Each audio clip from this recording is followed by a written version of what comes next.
Olá, pessoal! Então, hoje a gente vai abordar a nossa última parte de Excel da disciplina. Então, a gente vai estar vendo o nível avançado. Para isso, a gente vai começar a ver como que eu analiso dados e aplico fórmulas construtivas. Então, até hoje, a gente viu várias fórmulas, então fomos do básico até fórmulas um pouco mais avançadas. E como que eu consigo agora, a partir do que eu já tenho, utilizar essas fórmulas conjuntamente com outras para obter resultados mais rápidos ou até precisos, de forma que somente com as fórmulas simples a gente não conseguia. Então a gente começa com a função índice. Tem diversas fórmulas no Excel, né? Funções, quer dizer, tem a PROC-V que a gente viu, que é procura na vertical, então a gente estudou o funcionamento dela. Nós temos a PROC-H, que procura na horizontal, a função C, que é o de condicional, e tem várias outras, né, que a gente não deu tempo de abordar, mas vocês podem encontrar na documentação da Microsoft, que elas retornam valores a partir de um banco de dados. O que a função índice faz, né? Ela localiza informação em uma matriz selecionada de uma forma muito mais eficiente que a PROC-V, a PROC-H ou a C, por exemplo. E quando a gente utiliza a função índice, nós temos duas opções, né? O Excel ele apresenta duas sintaxes para a mesma função. A gente tem a função de índice matricial e a referencial. A sintaxe da índice matricial é igual a índice, abre e fecha parênteses, eu tenho a matriz, que é o intervalo de seleção, né, que eu vou buscar. Então, como a gente já tem visto, qual que é o trecho, onde que eu devo olhar na minha planilha, né? Eu tenho uma planilha com muitas linhas e colunas, mas onde que está populado, né? Quais são as linhas e colunas que tem os dados que eu quero procurar, né? A gente provavelmente não vai querer usar todas as linhas possíveis da matriz, né? O número da linha é qual que é a posição da linha que você da linha da matriz, né, que você quer procurar, e opcionalmente o número da coluna. Então vamos supor que eu quero procurar onde está o valor, qual o valor que está na linha 3, coluna 3, da matriz de A2 de A1 até C4. Então seria matriz de A1 até C4, número de linha 3, número de coluna 3. Então, ele vai me trazer especificamente o valor que vai estar na linha 3, coluna 3, de A1 até C4. Então, ele já traz esse valor específico. E a função de índice referencial é quando a gente quer usar mais de uma matriz, né? Então, quando eu digo mais de uma matriz, não é mais de um intervalo, né? Por exemplo, no exemplo anterior eu usei de A1 até C4. Mas vamos supor que eu tenho várias matrizes, né, vários trechos que está meu código. Então, eu tenho um que está, meus dados, né, eu tenho um que está de A1 até C4, aí depois eu tenho de novo o dado que eu preciso, só que agora em vez de estar 1 até C4, ele está de A7 até C7, por exemplo. Então, eu mudei o intervalo. Então, nesse caso, eu preciso usar a função de índice referencial. Então, aqui, o que muda, né? Eu vou ter o ref aqui, que é a matriz ou matrizes selecionadas, né? Então, eu posso ter mais de uma opção. Continuo tendo o número da linha. Opcionalmente, vou ter o número da coluna. E aqui, opcionalmente, eu tenho o número da matriz. Quando eu uso mais de uma matriz, né, com mais de um intervalo diferente, cada matriz vai receber um número de área, né? Então, o primeiro intervalo vai ser área 1, o segundo vai ser área 2 e por aí vai. E aí eu tenho que indicar de qual delas que eu estou procurando, né? Então, eu coloco aqui. Só para vocês ficarem atentos, quando a gente usa mais de uma matriz, a gente precisa separar aqui por ponto e vírgula, tá? Então, usando aqui esse exemplo, é uma aplicação da matriz de índice referencial. Então, eu tenho aqui os meus 4 parâmetros, né? O primeiro, que é o número da matriz. Como vocês podem ver, ó, eu tenho a matriz de A1 até A3, depois eu tenho a de A7 até A8 e depois a de C9 até a D30. São várias matrizes, eu preciso colocar ela entre parênteses, porque se eu não colocar, ele não vai saber se o parâmetro que eu estou usando é matriz ou se é número de linha ou número de coluna, né? Então, eu coloco entre parênteses para indicar que é referente. Tudo isso aqui é referente ainda apenas ao primeiro parâmetro, que é onde eu estou olhando, né, quais são as matrizes. E aí, como eu estou usando mais de uma, eu preciso separar elas por ponto e vírgula, né? Então, a primeira é de A1 até A3. A segunda é de A7 até A8. E aí, por aí vai. Então, aqui nesse caso, aqui tá errado, né? Na matriz 1, 1 e 1, seria matriz 1, 2 e 3.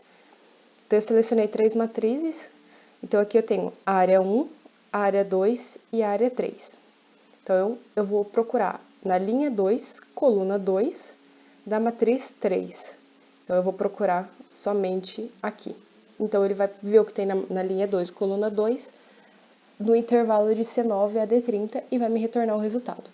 Se eu mudar aqui, por exemplo, para 1, ele vai me trazer o que tem na coluna 2, linha 2, da matriz 1, que corresponde ao intervalo A1 a A3, ok?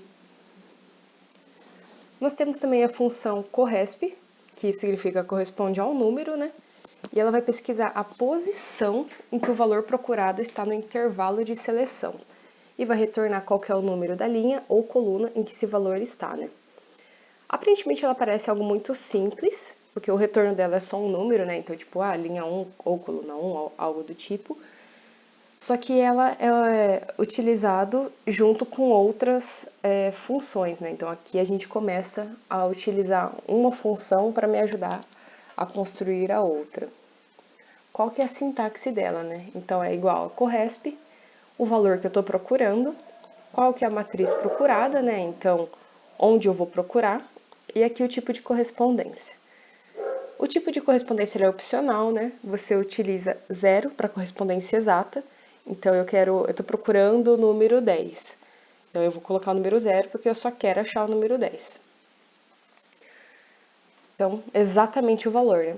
Só não se esqueçam que no Excel, por exemplo, 30.0001 é diferente de 30.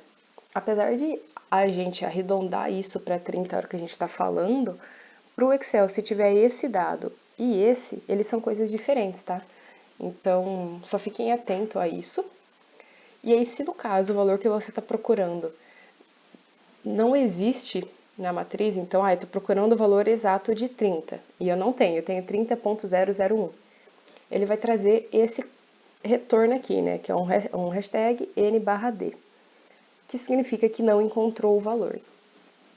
E se você estiver procurando um valor e você tem vários valores repetidos, né, iguais, o retorno vai ser o primeiro. Então, ele vai trazer a primeira posição que ele está. Não importa quantos você tem, né? Se o valor que você está procurando é um número e você quer localizar a posição do maior valor que seja menor ou igual ao valor procurado, você usa no tipo de correspondência o parâmetro 1. Então, por exemplo, eu estou procurando o valor. Eu tenho na minha matriz os valores 4, 5, 6, 8. Eu estou procurando o valor 7. Eu não tenho o valor 7, mas eu usei o parâmetro 1. Então, o que ele vai fazer? Ele vai procurar se tem o valor 7. Não tem.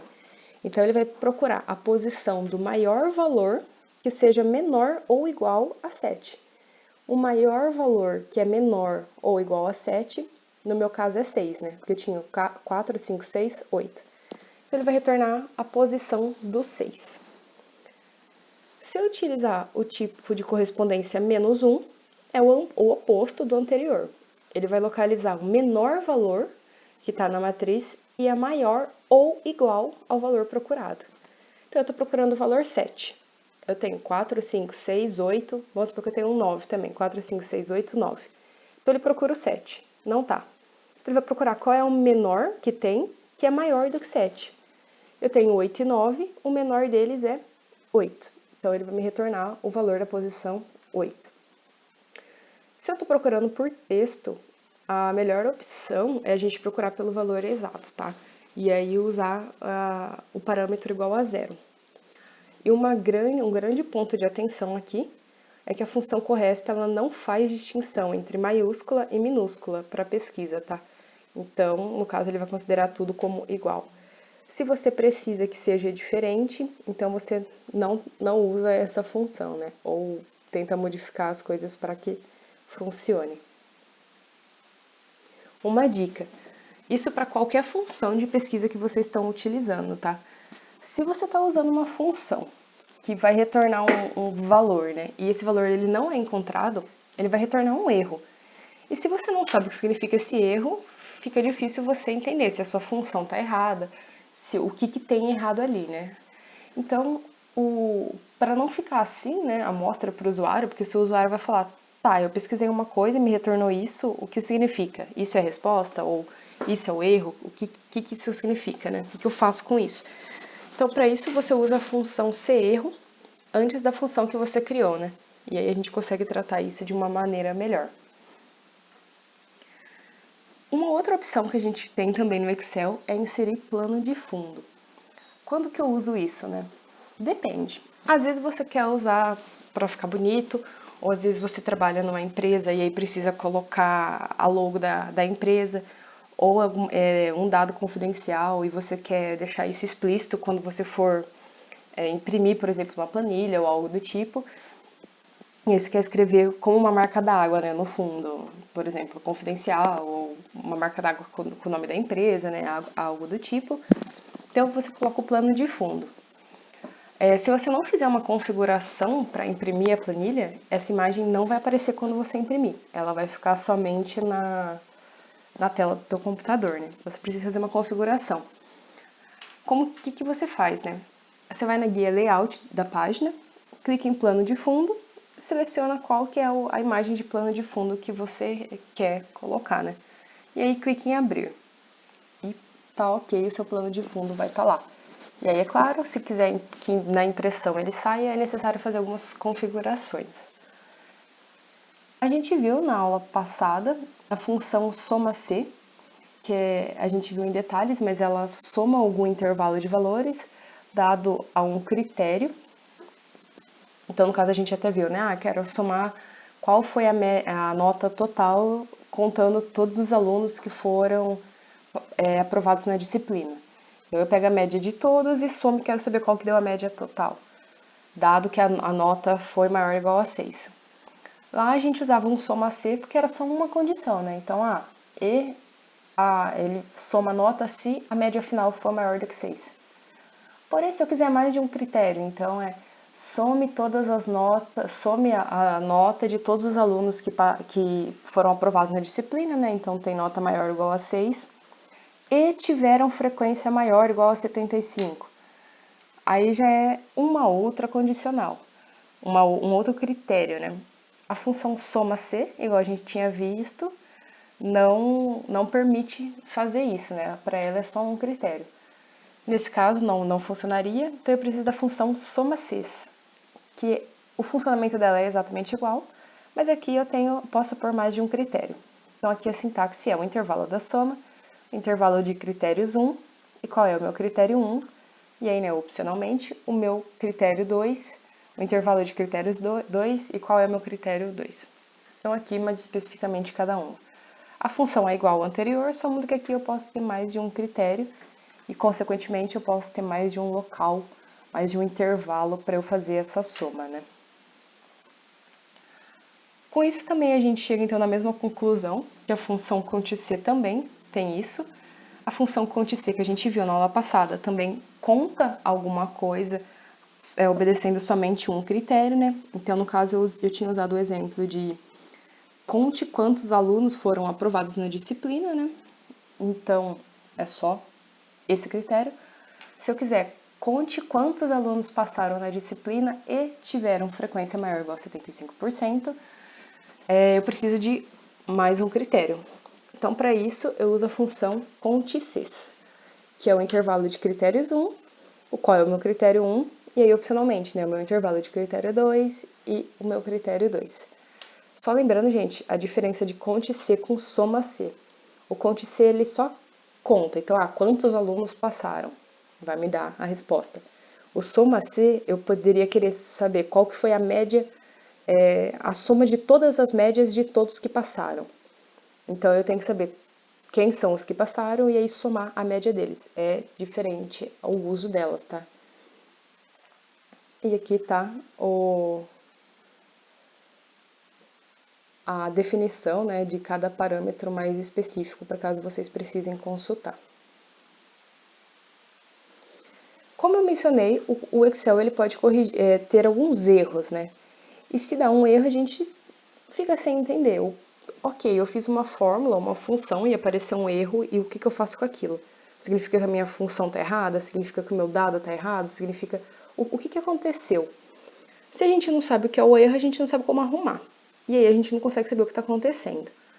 Então é interessante a gente saber quais são os erros apresentados para o Excel, para a gente poder identificar o que está acontecendo, o que é que não está funcionando e a gente poder arrumar. Lembrando que se a gente está fazendo um erro assim, alguma coisa para a gente, se deu erro, você fala, não, ok, eu vou arrumar isso aqui, vou pesquisar rapidinho. Porém, se você disponibiliza a tua planilha para algum usuário ou para alguma outra pessoa do seu trabalho e dá o erro, a pessoa ela não tem obrigação de saber, você tem que tratar isso, né? Então, o ideal é que você não entregue as coisas com erro ou, caso ocorra um erro, que você tenha métodos de tratar, né? Então, aqui a gente vai conhecer alguns erros do Excel, né? O que ele significa. Então, por exemplo, se eu tiver o hashtag valor, é porque é um valor inadequado. Então, você tem que dar uma conferida no que você colocou. Ah, deu aqui o hashtag N/D. É porque ele não encontrou o valor. Então, você procurou o valor 10, por exemplo, e não tinha o valor 10. Então, ele vai dar esse erro para você.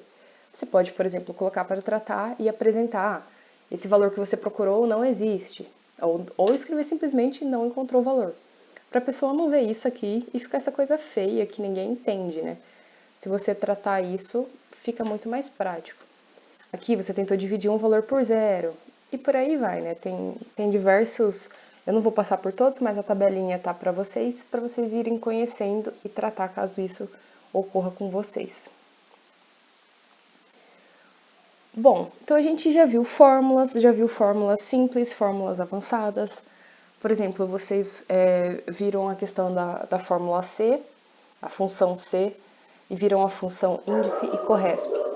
Na disciplina, vocês vão ter a oportunidade de usar todas e aplicar todas juntas. Então, por exemplo, vocês têm um trabalho que tem um campo que eu coloco os horários, né? É uma escola de dança. E aí, dado o horário que eu estou procurando, você me retorna qual que é a aula que tem naquele momento. Então é aquilo, você precisa saber qual que é a aula que eu estou procurando, aí precisa localizar onde ela está, e aí depois onde ela está, qual que é a resposta, né? Então, nesse exercício, vocês vão usar índice e corresp. Lembrando, para usar a função índice, você precisa colocar qual é o número da linha e da coluna. Mas nesse exercício, vocês não sabem qual é o número da linha e da coluna. Então, vocês usam o corresp para descobrir. Então, usa o corresp, vai descobrir qual é o número da linha, qual é o número da coluna, e aí o resultado do corresp vocês usam como entrada na função índice. Então, eu preciso entender como funciona cada uma separada, o que cada uma me retorna, para eu poder combinar as duas, ok? Agora a gente vai ver alguns conceitos dinâmicos do Excel, né?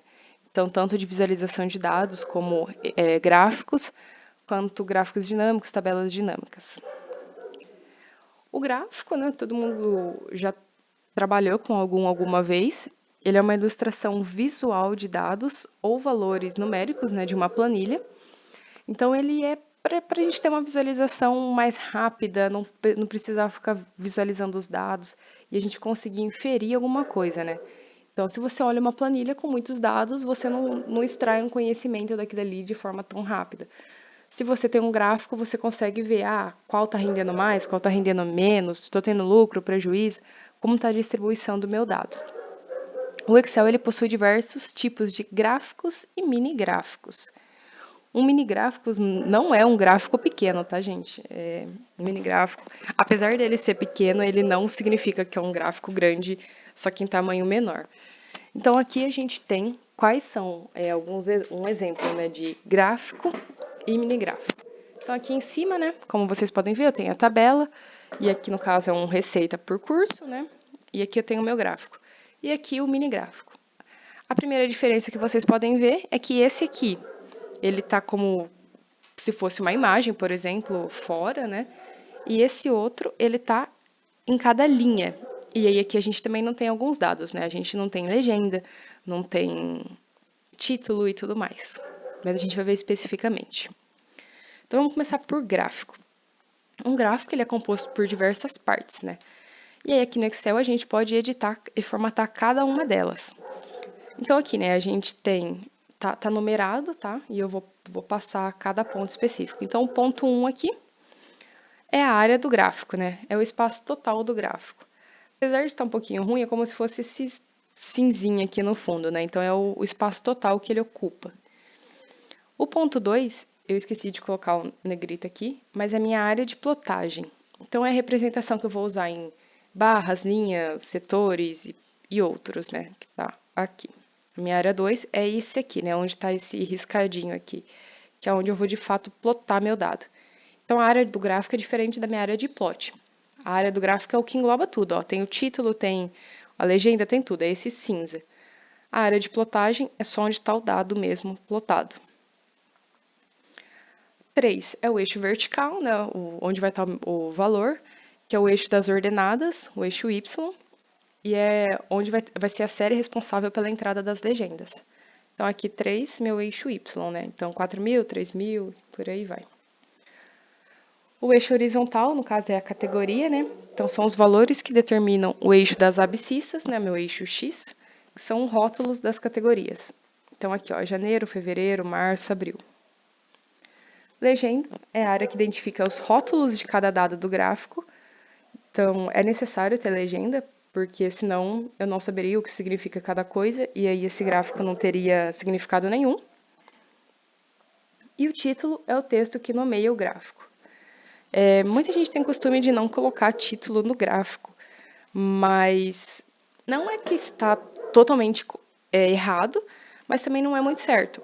Porque imagina, se você dá esse gráfico aqui sem um título, eu não sei o que significa. Eu simplesmente vou ver aqui que tem os valores, vou ver a legenda tal, e vou falar, bom, eu acho que significa o valor que a cada curso deu. Pode ser que sim. Porém, em alguns casos não é tão trivial, né? Você entender o que esse gráfico está querendo dizer. Então, o ideal é colocar um título para de cara, quem estiver vendo o seu gráfico, bater o olho. Pensando que isso vai estar no artigo, em algo assim, se você não tem um título, a pessoa ela tem que ler todo o teu texto para entender o que está acontecendo. E às vezes isso não é muito bem visto, porque todas as imagens e gráficos que vocês usam, elas servem para auxiliar, não para dar mais trabalho, né? E ela tem que falar por si só. Então, se você coloca uma imagem que eu preciso ler o texto para entender, a imagem não faz muito sentido. Eu tenho que olhar para a imagem e entender de uma forma resumida o que você está falando. Tem que olhar para o seu gráfico e entender tudo o que você quis dizer apenas com essa imagem. Então, se atentem a isso, tá, gente? Então, como que a gente coloca um gráfico, né, no Excel? A gente tem aqui inserir, e aí a gente vai ter o grupo gráficos, que está aqui. No caso aqui, eu estou supondo que, né, um exemplo, né, de como eu vou colocar meus dados, mas você pode selecionar outro conjunto, tá? Depende da onde estão os seus dados, né? Se você tem um na planilha inteira, você segue isso aqui, né? Ctrl Shift asterisco. Ou você seleciona só a área que está seus dados, né? E por aí vai. Você vai selecionar onde estão seus dados, vai na guia inserir, grupo gráficos, que é esse aqui, e seleciona qual é o formato de gráfico que você quer. Então tem colunas, linhas. Aqui está escrito pizza, né? Mas correto o nome dele seria setores, barras e por aí vai. Então é muito simples você inserir qual é o teu gráfico. Basicamente você precisa dos seus dados e aí, né, da sua tabela, e aí assim que você seleciona ela, você escolhe aqui seu gráfico. E nós temos um mini gráfico. Para inserir ele, então ele é um pequeno gráfico dentro de uma célula. Não é só um pequeno gráfico, é um pequeno gráfico dentro de uma célula. Como que eu faço isso? Eu seleciono os valores que eu quero que façam parte do meu mini gráfico. Então, aqui no caso, a gente selecionou de B2 até E2. Então, seleciona tudo aqui. Na guia inserir, tem um grupo que chama mini gráficos. Então, aqui é o mini gráficos. Selecione qual tipo que você quer. Então, tem linha, coluna, ganhos, perdas, né? Tem os tipos. Aí vai abrir essa janelinha. Você seleciona em qual célula você quer inserir o mini gráfico. Aqui, no caso, eu quero colocar na célula imediatamente à direita. Então, eu seleciono que o gráfico eu quero que vá nessa aqui e dou um OK.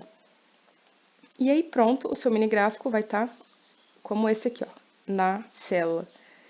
Então, você usa de acordo com o que você quer observar, né? Então, eu quero ver como que cada curso está crescendo ao longo do tempo, ou não, eu quero ter uma visão geral.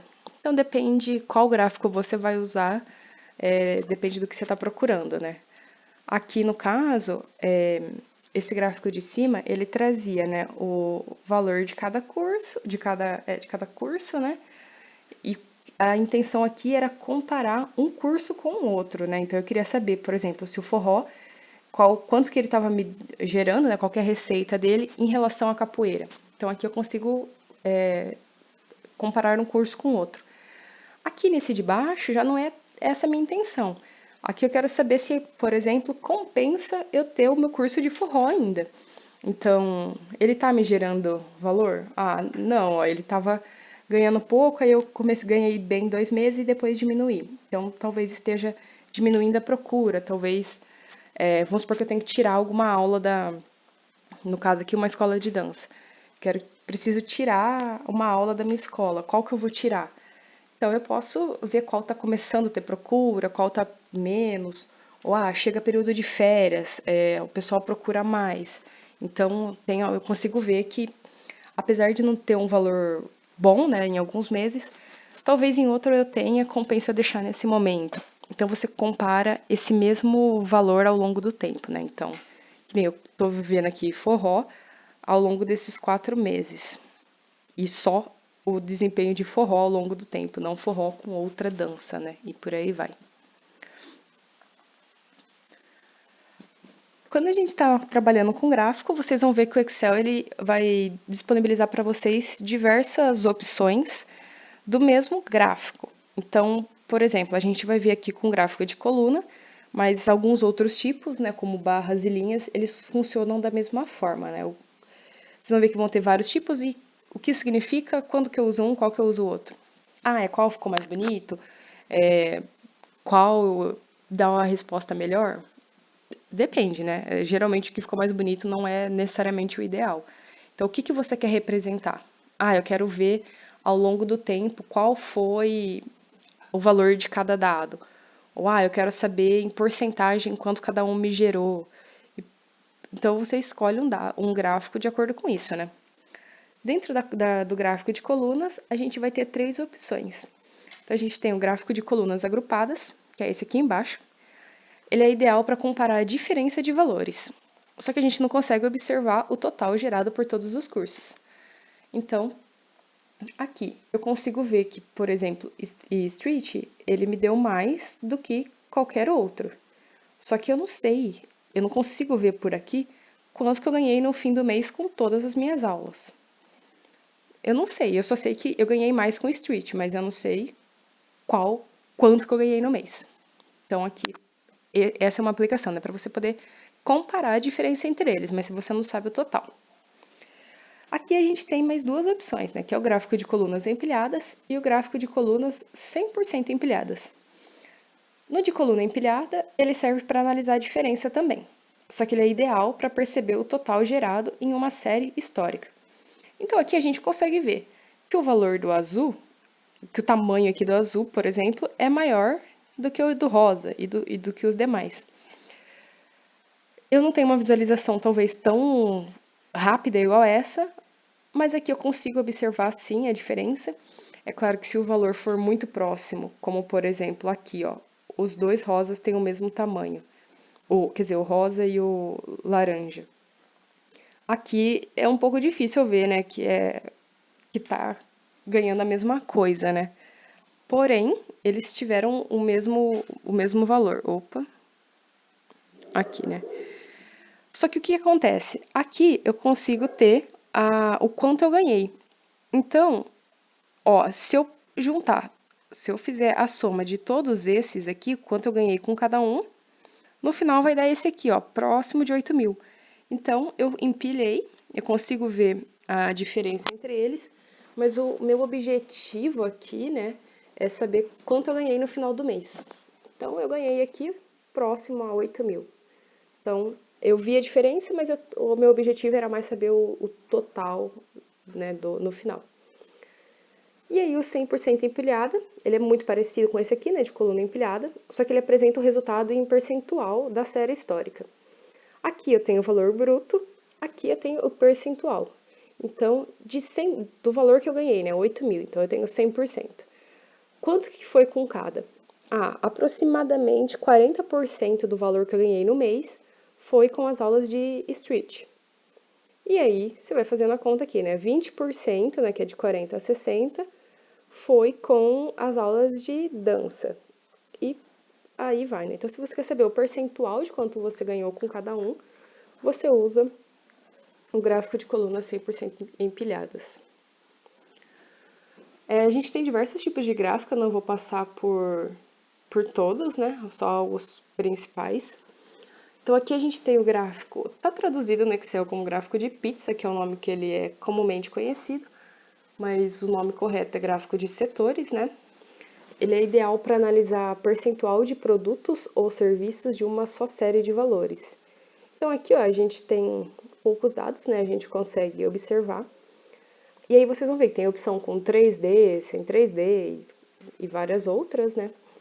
O gráfico de setores, ele não é bom quando você tem muitos dados, porque senão isso aqui ficaria com muita coisa, muito pequenininho, e aí não serviria muito, você não conseguiria ver de fato a diferença. E aí você tem a opção de pôr a porcentagem, não pôr a porcentagem, deixar somente as cores, né, com os tamanhos representados.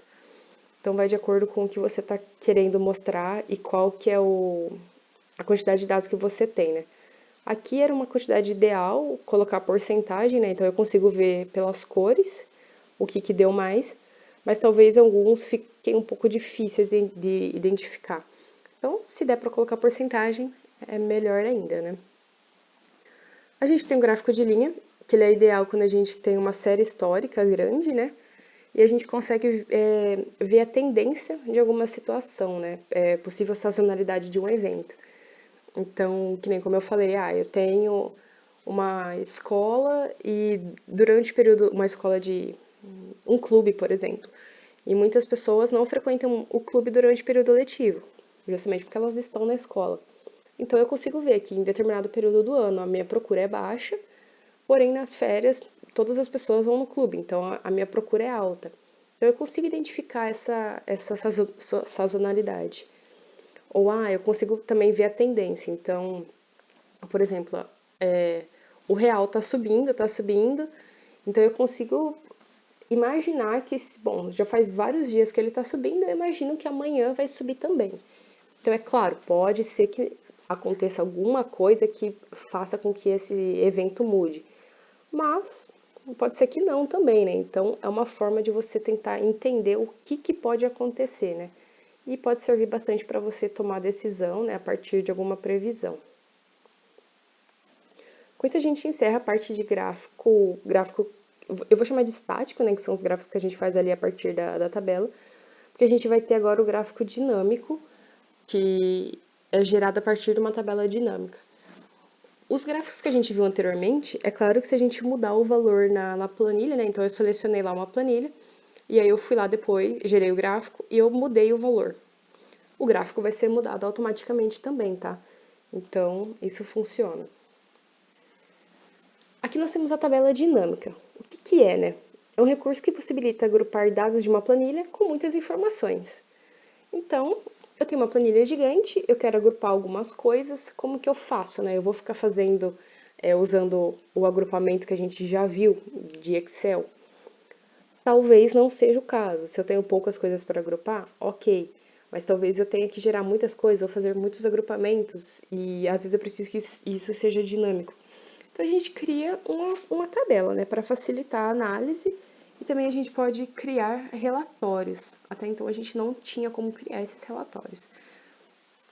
E ela tem o nome de dinâmica porque é possível alterar a sua ordem ou mudar a seleção dos dados só arrastando as suas partes. Então vocês vão ver que ela é muito fácil, né, de manipular. Para a gente criar uma tabela dinâmica, a gente tem que seguir 4 premissas. A primeira é que os dados na sua tabela devem ser organizados em título e valores. Então, imagina, você vai ter um relatório. Se eu só te dou a coluna e não falo o que significa, não tem significado nenhum, né? Porque você não entende o que aquilo está querendo dizer. Então, aqui é a mesma coisa. A gente vai trabalhar como se fosse um banco de dados vertical. Então, a primeira linha vai ter o título e embaixo o valor. Segunda premissa, mantenha os valores padronizados. Então, você tem que ter certeza de que sua planilha e o registro, eles estão escritos da mesma maneira. Seguindo o exemplo aqui da nossa escola de dança, se eu tenho uma turma que chama forró, abre parênteses, grudado, iniciante, fecha parênteses, e eu tenho outra que chama forró, espaço, iniciante, nós conseguimos ver que é a mesma turma, só que eu escrevi diferente. Para o Excel são duas turmas diferentes. Então tome cuidado. Se você quer que sejam duas turmas diferentes, escreva assim mesmo. Se são a mesma turma, padronize que sempre o parênteses vai ser grudado com a letra, com a última letra. E isso para tudo, né? Então, eu estou colocando um e-mail e no final tem espaço, não tem espaço. Toma cuidado, porque final no espaço da frase, por exemplo, no final espaço no final da palavra, não é visível para a gente, só que para o Excel ele é. Então, cuidado, se você também colocar um fecha parênteses aqui, espaço, vai ser diferente de algum que não tenha. Então, tome cuidado se o dado de vocês está correto. E caso não esteja e você queira arrumar, a gente já viu aquela função arrumar, né? Que tira os espaços em excesso.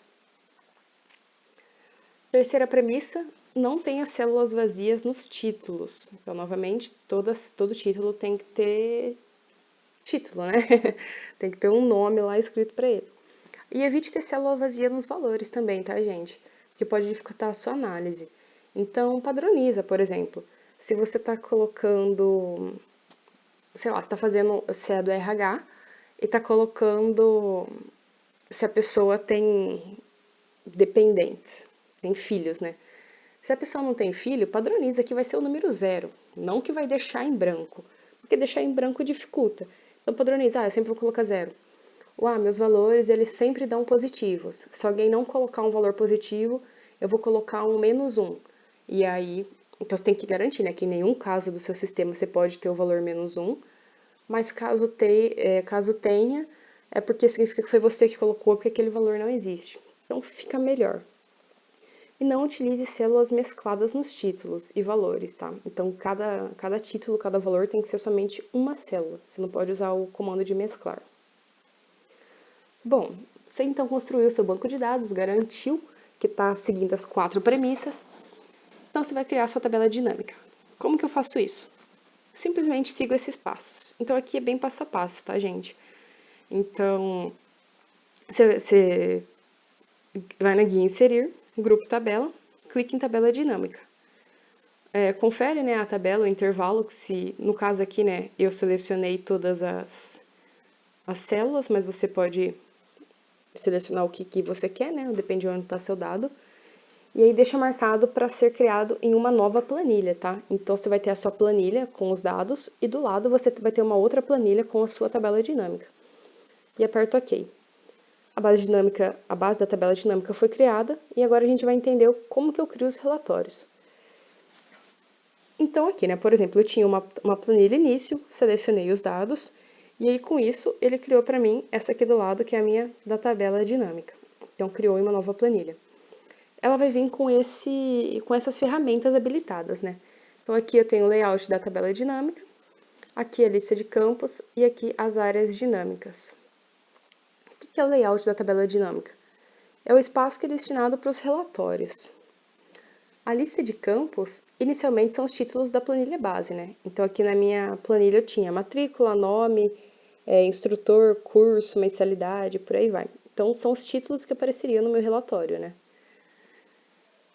E as áreas dinâmicas, como vocês viram aqui, é dividida em 4 quadrantes. O que é cada um, né?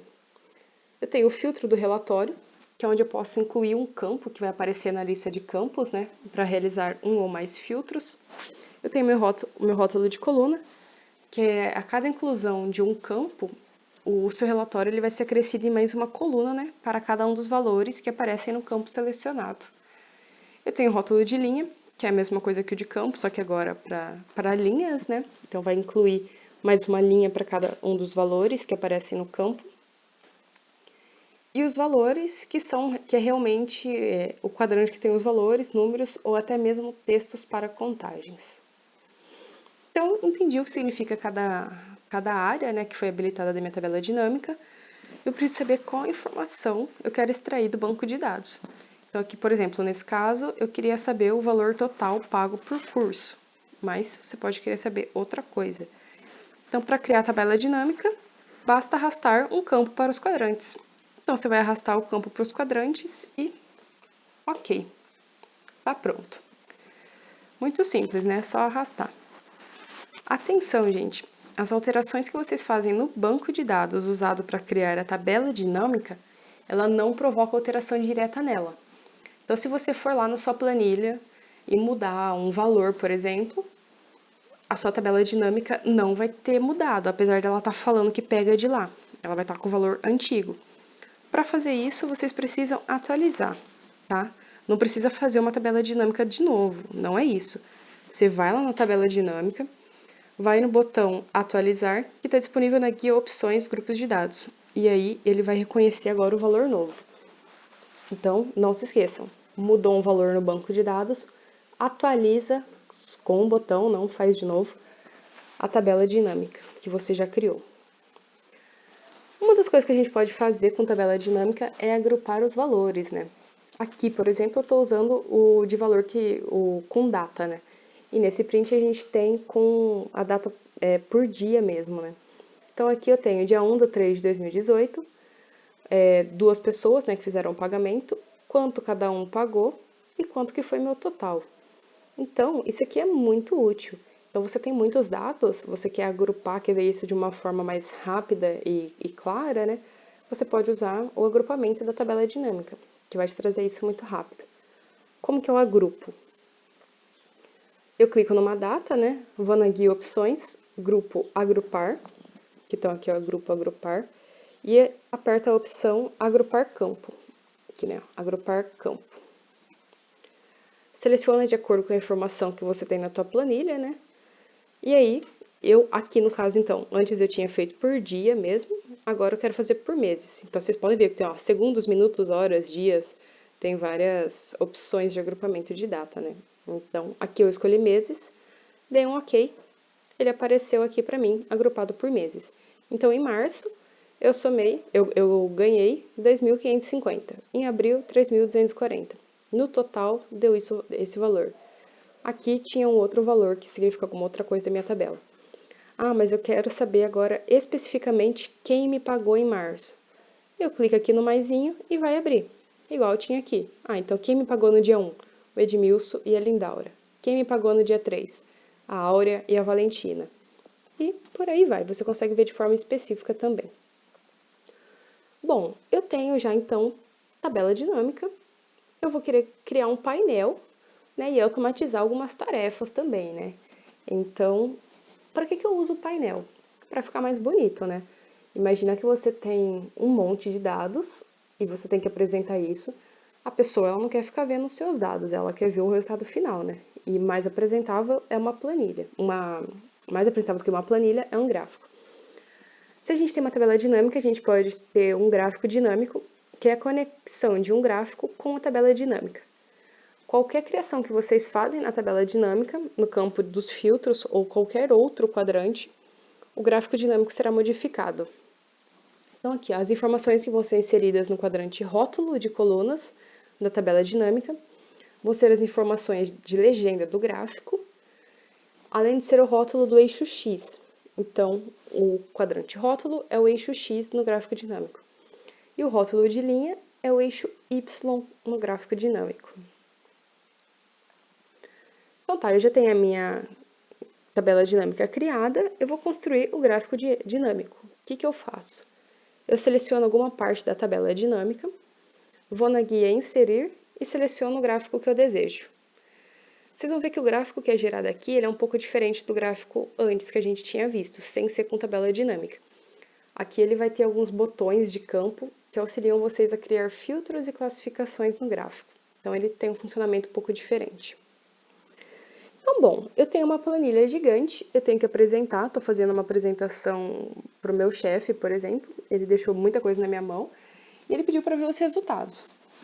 Eu posso chegar com a planilha para ele, cheio de dados, e falar, olha, e aí ele vai olhar, ele te deu 15 minutos numa reunião, e aí você fica, tá, em 15 minutos você quer que ele veja o que daquilo? Não vai ver nada, né? Tá ruim, não é bom isso. Então, o que você pode fazer? Cria um dashboard. Então, você já tem a planilha, você já sabe criar a tabela dinâmica e já sabe criar gráfico dinâmico. O que você faz? Você cria uma outra planilha, né? Que no caso a gente chama de dashboard, que é aquele painel interativo, que vai ter os gráficos para ele. E aí, de forma visual, você consegue apresentar o teu resultado. E se ele pedir alguma modificação, você consegue fazer isso de forma mais rápida também, né? Então, você está preparado, você mostra de forma muito simples e objetiva os seus dados. E é claro que é uma melhor impressão, né? Do que chegar com um monte de dados e esperar que a pessoa tenha 15 minutos para inferir o que você quis dizer, né? Então, ela só tem 15 minutos, ela não tem o dia todo. Então, tem que ser algo rápido. Então, você pode usar, né, em apresentação em geral, e seja de trabalho, seja um TCC, uma banca, um trabalho de disciplina, ou uma empresa, uma entrevista de estágio que vocês tenham talvez que fazer alguma parte prática que tenha tempo, né, para criar isso, é muito melhor. Então, a gente vai criar nosso painel de controle, né, nosso dashboard. Só uma atenção, tá, gente? Para que ele seja interativo, todas as tabelas dinâmicas devem ser criadas a partir de um único banco de dados, tá? Não vai ficar misturando tudo, que aí não vai ser, o seu dashboard não vai ser interativo, e aí não tem muito objetivo de ser um dashboard, né? Então, parte 1, faz as tabelas dinâmicas. Parte 2, constrói seus gráficos. Insere uma nova planilha para criar o painel de controle. Então, lembre, você vai ter a tabela dinâmica, vai ter seu gráfico. Só que isso ainda está feio para a pessoa ver. Então, você cria uma outra planilha e chama ela de dashboard ou painel de controle ou o nome que você quiser dar. E aí lá você vai colocar o seu gráfico dinâmico, que basicamente você já criou o gráfico, agora você recorta e cola na planilha que você quer, que é o do dashboard. Então lá só vai ter o gráfico. Parte 3, você vai fazer uma parte de segmentação de dados, né, que funciona como filtro. Eu não vou passar por isso aqui, porque é interessante vocês fazerem para ver o que acontece, né? Ele é bem técnico e é bem seguir exatamente o que está escrito aqui. Eu vou disponibilizar o slide, né, para vocês poderem ver com mais calma do que o vídeo. E aí, por fim, temos a parte 4, que é de formatação. Aqui você dá seu estilo, né? Então você muda do jeito que você quer, deixa de um jeito que tenha mais a sua cara, ou que seja o template da empresa. Aí você segue conforme você quiser, assim, né? Desde que você dê um estilo para ele. Então, ok, eu já sei criar gráfico dinâmico, sei fazer um monte de coisa. Mas agora eu preciso desenvolver macros também. Por quê? Seja para automatizar uma tarefa, seja para fazer coisas mais rápido, ou que eu faça muito e eu não quero toda hora ficar seguindo um monte de passos para chegar no objetivo. Eu faço uma vez, gravo ele como macro, e aí, depois toda vez que eu precisar, eu sigo esse atalho, né? Vamos dizer assim. Para a gente poder utilizar macro e colocar botão também no Excel, né? Ou poder usar o editor do Visual Basic, né? Que é o VBE, a gente precisa habilitar a guia desenvolvedor no Excel. Por padrão, ela vem desabilitada, né? Então, como que eu habilito? Eu vou na guia arquivo, que é essa aqui.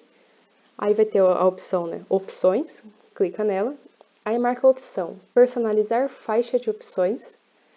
E aí você vai habilitar a guia desenvolvedor, que é essa guia aqui, ó. Então, ela não estava habilitada antes, agora ela tá. Como vocês podem ver, ela tem várias opções. Aqui a gente vai ver como criar macro, que vocês usam bastante. Primeiro, o que é uma macro, né? O que isso significa? Macro é um conjunto de ações e comandos que são gravados ou programados com o objetivo de ser executados em um único comando. Então, trata-se de uma forma de automatizar ações. E as macros, elas são armazenadas em uma linguagem chamada Visual Basic for Applications, que é o VBA. Então, o VBE é o editor e aqui é a linguagem, que é o VBA. Então, por exemplo, vamos supor que toda hora eu fique, não sei, por exemplo, pondo negrito. E eu não quero toda hora ter que selecionar tudo e pôr negrito, por exemplo. Uma coisa bem simples. Então, eu faço uma macro, que aí é só eu apertar um botão, talvez, algo mais rápido, e ele vai fazer isso para mim. E é claro que esse é um exemplo muito simples, mas vocês podem usar com grande potencial para muita coisa. Como que eu construo uma macro? A gente tem dois modos de fazer isso. Pelo gravador ou pelo ambiente do editor do Visual Basic, que é o VBE. Eu vou mostrar como que você grava uma macro usando o gravador. Então é só seguir esses passos. Você vai na guia Desenvolvedor e seleciona a opção Gravar Macro. Dá um nome para sua macro, para você saber, né, depois o que ela faz, onde que ela está, né? Você não consegue achar uma coisa se você não tem um nome. Só que o nome não pode conter espaço e é orientado a que você não utilize acento ou cedilha, porque o VB ele é uma linguagem de programação baseada no inglês, e no inglês a gente não tem esses caracteres. Então, escreve tudo junto, sem acento mesmo. Tem uma terceira fase, que é opcional, que é você colocar uma tecla de atalho. Então, para você não ter que ir lá e executar toda hora a sua tecla, sua macro, você coloca uma tecla. Então, por exemplo, Ctrl+Shift+C é uma tecla um atalho que não existe. Então, você pode inventar esse atalho para ele. Não coloque algum que já existe, tá? Então, por exemplo, Ctrl+Z. Ctrl+Z já é padrão, é desfazer o que você fez. Então, não dá para colocar ele para rodar uma macro, porque não vai saber o que é para fazer, né? Se não quiser colocar uma tecla, também não tem problema, tá? Vocês vão conseguir rodar ela da mesma forma. O quarto passo, armazena a macro na pasta de trabalho, né? Para você poder executar ela. O quinto, informa uma descrição. Então, o que essa macro faz? Você coloca como um comentário. Por quê? Porque pode ser que não seja só você que usa isso, né? Então, suponha que você está numa empresa, você foi lá e colocou um nome de macro que não tem muito significado, né? Então, você estava, sei lá, sem criatividade na hora, você chamou a macro de oi. E o que essa macro faz, né? Ninguém sabe. Vai ver no final a macro calcula a soma de uma coluna, vamos supor. E você colocou uma coisa que chama oi. A outra pessoa que vai usar não tem ideia do que significa. Então, você coloca um comentário, tipo, essa macro calcula tal coisa. E também para o caso de que, às vezes, você precisa rever depois, ou mexer, arrumar a sua macro, ou modificar o código, muito tempo depois, e você não lembra mais o que fez, porque você já fez muita coisa depois disso. Então, se você tem um comentário, você consegue lembrar. Ou, se você fica muito tempo sem ver uma macro, você não lembra como que é o código disso, até você aprender de novo, às vezes demora muito. E aí você não sabe nem se você pode usar, porque você não sabe o que está escrito, porque você não entende o código. Se você tem um comentário explicando o que ela faz, você vai rapidamente entender o que está escrito ali. E o último passo, aperta OK. A partir desse momento, gente, tudo que vocês fazem vão ser convertido em código, tá? Então, se você selecionar, pintar a célula, trocar cor de fonte, não sei o que lá, tudo isso está sendo gravado. E não se esqueçam de parar, tá? Então, faz o que você quer que seja uma macro e para. Porque se você não parar, ele vai ficar gravando, e ele não tem como saber, né, que você só esqueceu de parar. Então, não se esqueça de parar a gravação quando você acabar. Quando a gente está usando macro, a gente tem referência absoluta e referência relativa. Se eu gravo em referência absoluta, significa que tudo que eu estou fazendo no Visual Basic, né, enquanto eu estou, por exemplo, usando o gravador, vai ser a referência exata. Ou seja, vamos supor que você está gravando a macro e aí você selecionou a célula A6. E aí você pediu para preencher o fundo dessa célula de vermelho. E parou de gravar macro. Quando você for executar a macro, ele gravou que é a célula A6. Então, não importa se você está na Z305. Se você estiver na Z305 e apertar para rodar a sua macro, Ele vai lá na A6 e vai pintar ela de vermelho, não a que você queria, que era a Z no caso. Mas se eu usar referência relativa, eu consigo fazer isso. O que significa? Que a macro ela vai ser gravada começando na célula que está selecionada e indicando quantas colunas e linhas o Excel pula para executar a ação. Então, exemplo. Se eu marcar que é para utilizar a opção referências relativas para gravar uma macro, a hora que eu seleciono, a célula que eu seleciono vai ser a referência inicial. Então, por exemplo, eu selecionei uma célula e digitei na célula da coluna ao lado, ou seja, à direita, por exemplo. Então, eu selecionei uma célula, apertei para ir para o lado e digitei alguma coisa lá, o Excel vai entender que a partir de uma célula selecionada, que é a célula ativa, ela deve pular uma coluna para a direita no intuito de digitar o que você gravou.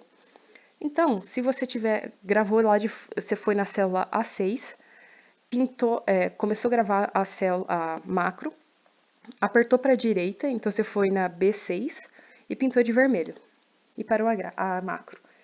Então, se você estiver na Z305 e coloca para rodar a macro, ele vai no que seria tipo Z1, por exemplo, que é depois da Z, né? Não sei se é Z1, é alguma outra coisa. Vai na Z do lado, né? Então vamos supor que tá na C. Então você tá na C305. Você apertou para rodar a macro, que você gravou antes de A indo para B, ele vai para D e vai pintar a D305 de vermelho. Porque ele aprendeu que tem que ser, ele aprendeu não, ele tá gravado, que é para assim que você rodar a macro em uma célula, vai uma para a direita e faz o que queria fazer. Tá? Então é isso. Para você gravar a macro, você pode gravar tanto usando o editor do Visual Basic ou o gravador. Mas para editar, você tem que editar no editor, ok? Aqui é o editor, né, do VBE, né? Vocês vão perceber depois que cada linha do programa é uma ação a ser executada, que no caso, se você estava usando o gravador, ele fez para você, ou senão você vem e escreve o código, né? E aqui a gente tem o gerenciador de projetos, a janela de prioridades e aqui a nossa janela de códigos. Então aqui a gente tem um exemplo de uma macro, né? Então aqui é uma macro bem curtinha, mas para vocês entenderem o que faz. Eu tenho aqui sub, que é esse sub aqui. Ele vai indicar que é uma sub-rotina, né? Que é algo que ele tem que executar. Oi Mundo, abre e fecha parênteses, é o nome da minha macro, né? Então, a minha macro chama Oi Mundo, e aí eu tenho que abrir e fechar parênteses, que é uma rotina. Aí eu tenho aqui ó, uma coisa que está em verde, e começa com um apóstrofo. Então, é apóstrofo Oi Mundo. Isso aqui é um comentário. Então, ele vai ignorar, igual em Python, lembra que a gente tinha os comentários? Aqui é a mesma coisa, ele simplesmente ignora o que está escrito aqui.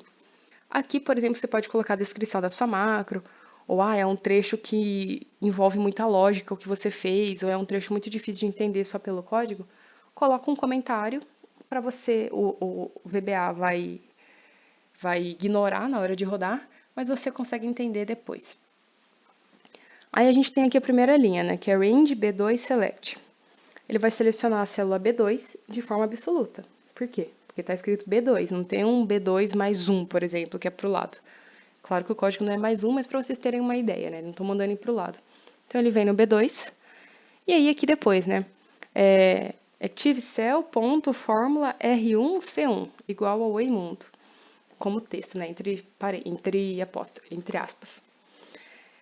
Então, ele pega a célula ativa com propriedade de escrita para a fórmula, linha e coluna. É igual ao Mundo. Então, o que ele vai fazer? Ele vai selecionar a célula B2, a célula que está ativa, né, que está a célula selecionada é a B2, ele vai escrever Oi Mundo.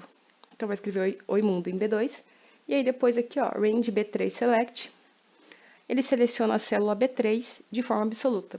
Então, o que a macro vai fazer? Independente de onde você esteja, pode ser a célula Z4000, se apertou para rodar macro, ele vai lá, vai selecionar a B2, vai escrever Oi Mundo nela e depois vai selecionar a B3 e parar, ok? E o end sub aqui é para indicar que acabou a rotina, né? A sub-rotina. Se eu quiser alterar o código, por exemplo, para agora eu vou falar da minha escola de dança, né? A escola de dança Henrique Quebrar, que é do trabalho que vocês estão usando. e eu quero mudar o texto e quero que seja na 1. Então, eu vou lá, seleciono, aqui era B2, agora eu quero que escreva na 1.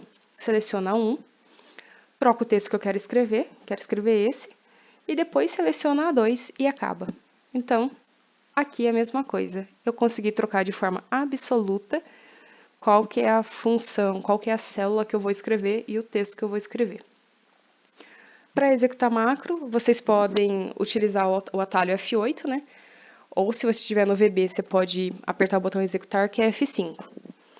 Só toma cuidado, gente, que quando você executa uma macro, por exemplo, num banco de dados, tudo que você faz não tem como desfazer, tá? Então, se você rodou a macro, apaguei alguma coisa errada. Apagou. Não existe Ctrl Z. Rodou a macro, rodou. Então, testa, faz em algum outro lugar, tem certeza que tá certo. Porque se tiver errado, não tem como refazer. É tipo quando você apaga é definitivo e limpa a lixeira. É isso, não volta. E tomem cuidado também que uma macro ela pode ter uma ação negativa, viu? Como, por exemplo, excluir uma pasta. Então, você mandou excluir uma pasta que tinha o seu trabalho. Excluiu. Não tem restaurar, não tem nada. Então, tome cuidado. E também pode ter programas maliciosos, né? Então, pode estar mandando rodar algum vírus ou divulgar foto, por exemplo, alguma coisa. Então, tomem cuidado quando vocês pegam macro da internet. Não sai rodando no computador de vocês sem saber o que está escrito ali, tá? Porque se você só, deixa eu testar essa macro aqui, sem saber o que faz, alguém que fez aquela macro e disponibilizou pode ter feito algo que não é legal. E aí você roda sem ter o conhecimento e no fim você expôs seu computador, né? Então tome bastante cuidado. Você pode definir um botão para rodar uma macro, né? Então você pode criar, né? Você pode colocar uma foto, por exemplo, na sua planilha e falar assim, bom, eu quero que quando eu apertar essa foto, ou apertar esse texto, ou sei lá, qualquer coisa, um word art, ou até um botão mesmo, vai rodar a macro, para não ter que toda hora ficar indo no atalho ou alguma coisa assim, né? Então, ou você vai disponibilizar para algum cliente e o cliente ele não tem que saber qual que é o atalho, ou ele não tem que saber abrir o VBE, né? Então, você coloca um botão e fala, ó, quando você quiser rodar macro, aperta o botão. E aí você seria desenhar um botão na tela, né? Então, você vai na guia desenvolvedor, seleciona inserir, e aí, no caso, a gente vai usar a opção do botão, né? Então, a primeira opção que é o botão. Você vai desenhar o botão em alguma área da sua planilha. Então, você vai, de fato, fazer um desenho lá. É bem fácil, tá? Ele faz pra gente, é só arrastar. Aí você atribui qual macro ao botão. Nesse caso aqui, a gente fez uma só, né? Mas você poderia ter muitas macros. Então, é tipo, salvar, ou apagar tudo, ou selecionar não sei o quê. Então, você atribui qual que você quer nesse botão, né? Por isso também tem que ter o nome. E aí, aperta OK. E aí, pronto. Toda hora que você quiser rodar essa macro, você aperta o botão. E aí, toda hora que você rodar o botão, a macro vai ser executada. Então, supondo que eu tinha ali da célula 2 que pintava o fundo de vermelho, toda hora que eu fizesse um botão para isso, toda hora que eu apertasse o botão ele ia pintar a minha célula de vermelho. Quando você tem macro no Excel, você precisa habilitar ela, né, para rodar, e aí com restrição ou não. Então, você vai na guia Arquivo, Opções, e aí você coloca qual restrição você quer. Para isso, tem que acessar a opção Central de Confiabilidade. Então, clique em Configurações da Central de Confiabilidade e define qual é o nível de acesso, né, em configuração de macro que você quer.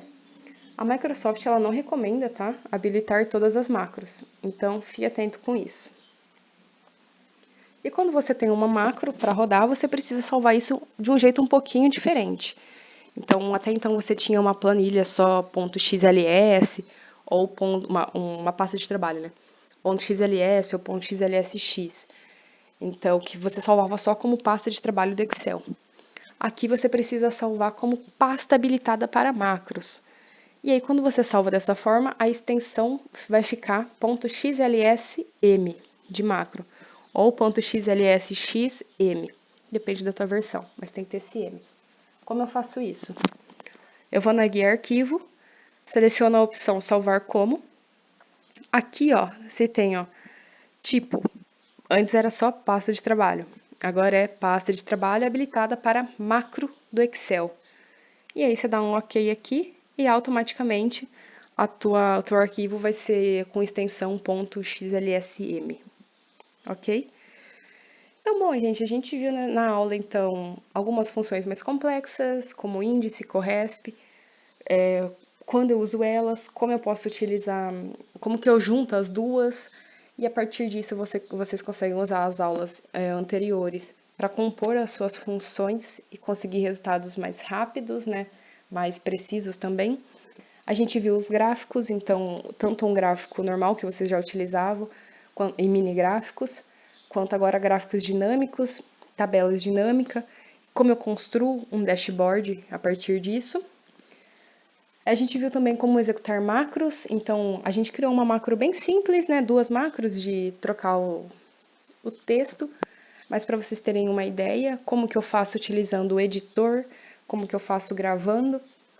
E aí, quando eu tenho uma macro, eu posso rodar ela através de atalhos ou do próprio VBE, né? Executar, ou criar um botão, ou um word art, ou uma figura, ou qualquer coisa que eu queira que habilite a minha macro para rodar.